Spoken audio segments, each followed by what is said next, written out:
Magandang araw mga idol ko sa paghahalaman. Welcome back to my YouTube channel. Ang araw na ito ay special dahil may dalawa akong ipapakita sa inyong magagandang halaman. Wag na natin patagalin pa. Ang tinutukoy ko o ang isa sa mga tinutukoy ko ay ang Brazil Philodendron. Kung titingnan nyo ang kanyang, tingnan natin isa-isa. Kung titingnan nyo ang kanyang dahon, nasa maliit na paso lang yan. Maliit na paso lang yan. Pero tingnan mo naman ang paggayabong ng yan. Ibig sabihin, parang walang kinalaman ang the amount of soil na nasa paso when it comes to giving us, or when it wants to give you the foliage or the beauty that you deserve from it, ibibigay niya. Hindi ko alam, nagtataka ako kung bakit ganito siya kaganda. Ito ay galing sa aking kapitbahay na si Ate Bel. Actually, nakita ko ito, itatapo na. Sabi ko, Ate Bel, mukhang kursunado ko yung ano na yan. So, I tried to plant it para mabuhay lang muna. Tinanim ko lang sa isang temporary soil. Actually, sa likod na hindi masyadong naarawan. Pero nung nakuan ko na nabubuhay na siya, itinransfer ko in another pot.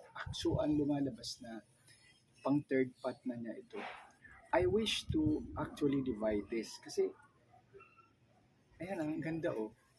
Ang tanong ko sa sarili ko ay, if I divide this into two and plant this into bigger pots, how will it grow? Will it grow bigger than this? Kasi, sa mga research ko dito sa Brazil Philodendron na ito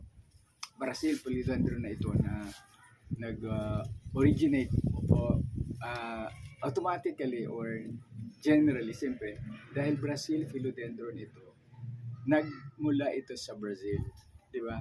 So, nung pinaplano ko siya na paghatiin, ipag-transfer. Dahil sa sinasabi kong research na ginawa ko, may vine siya gumagapang siya Kung halimbawa nag-mature na siya, kung ginawa mo to as hanging, siyempre bababa siya. Kung ginawa mo naman, binigyan mo naman siya na gapangan, pataas ang ano niya. Pero this is more than 1 year already with me. Pero parang ayaw pa niyang gumapang, ayaw pa niyang bumaba. So, sabi ko, kung itatanim ko rin siya, ililipat ko lang siya as mag-isa pa rin sa isang paso.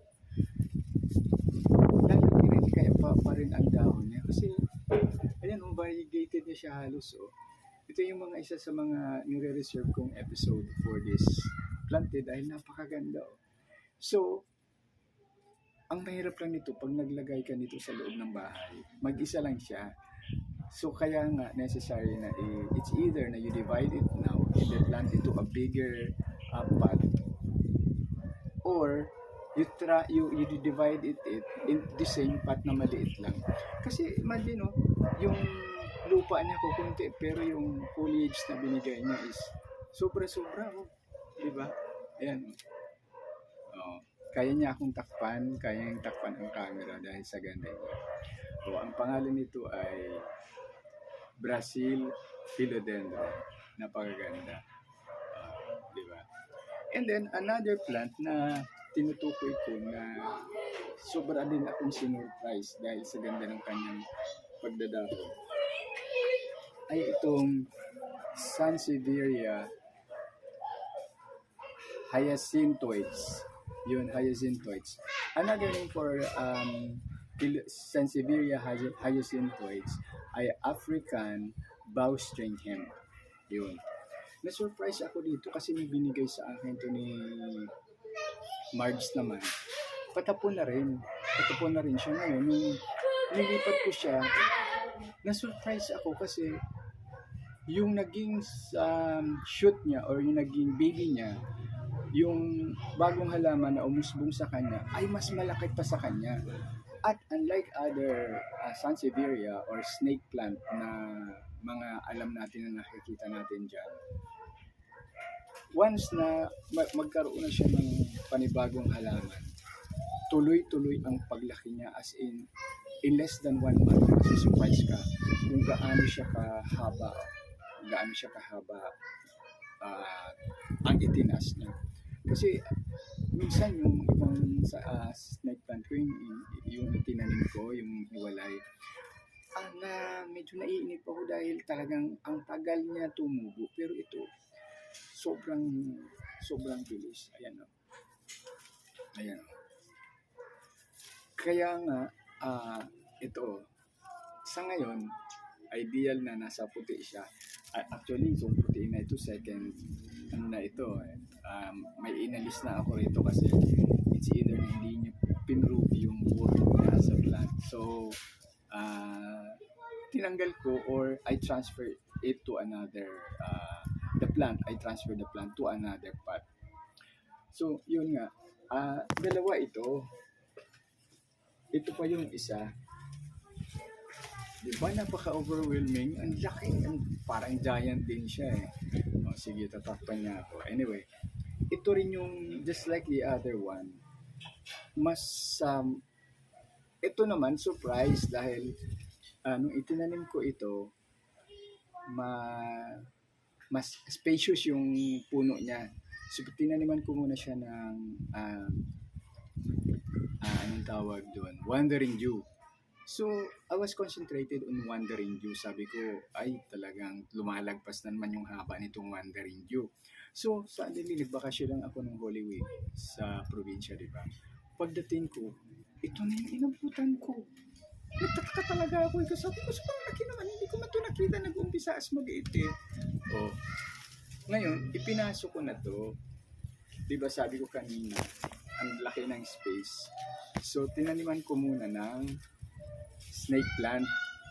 Ngayon, nung ipinasok ko, at pinagtabi ko tong isang maliit, hindi match na yung isa walang snake plant.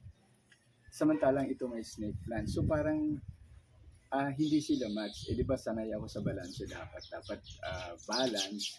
Kung yung isa meron, yung isa wala, dapat lagyan yung isang wala para balance habang nilalagay nyo. So, ito na nga yun. So, anytime, pag ito kasi katatransfer ko lang ito eh. Itong snake plant dito. Ito yung isa sa mga diniscuss ko dati about snake plant na kukunan ko. Pag kukunan ko na ng panibagong similya para dumami. So yun. Actually, itong snake plant na ito, there's another episode for this. So, abangan nyo siya dahil maganda rin ang kinalabasan ng snake plant na yun. O, diba? So far, you own itong dalawang furniture natin na talagang full of surprises. Kasi, patapos na ang 2023, may mga halos almost all my plans na i-present ko na. And ito na lang na dalawang ito na sobra ang sayang binibigay sa amin kasi Sansevieria is known for its air purifying characteristic. So hindi ko alam kung the same characteristics ang mga varieties ng Sansevieria na napakarami. So marami sa atin dyan nakakalam kung gaano karami ang varieties ng Sansevieria. So, if you want to collect, napakadami niya at masusurprise ka rin. So, itong isang malaking Sansevieria, this is candidate na for transfer. So, hopefully, makabili ako ng maliit na puti, na malaking pot para kung dito pa lang sa second hand na pot nailabas na yung galing niya. He was able to, kung baga sa tao, he was able to bring out the best in him. Lalo pa kung ililipat siya sa isang malaking paso. Hopefully, before the year ends, ay mailipat ko siya. Kasi, hindi ko ma-imagine na pag nilipat ko kaya, bukod dito, may tutubo pa kayang panibago. Yung parang Ibig sabihin, sa isang pot na yun, dalawa sila. Magkasya kaya sila. So, yan ang aabangan natin. So, sana nagustuhan nyo ang episode na ito habang nagsasalita ako ng aking mga pangwakas na pananalita ay napakaganda ng Brazil philodendron. Ayun. So, maraming po salamat sa inyong lahat. Bye-bye and God bless.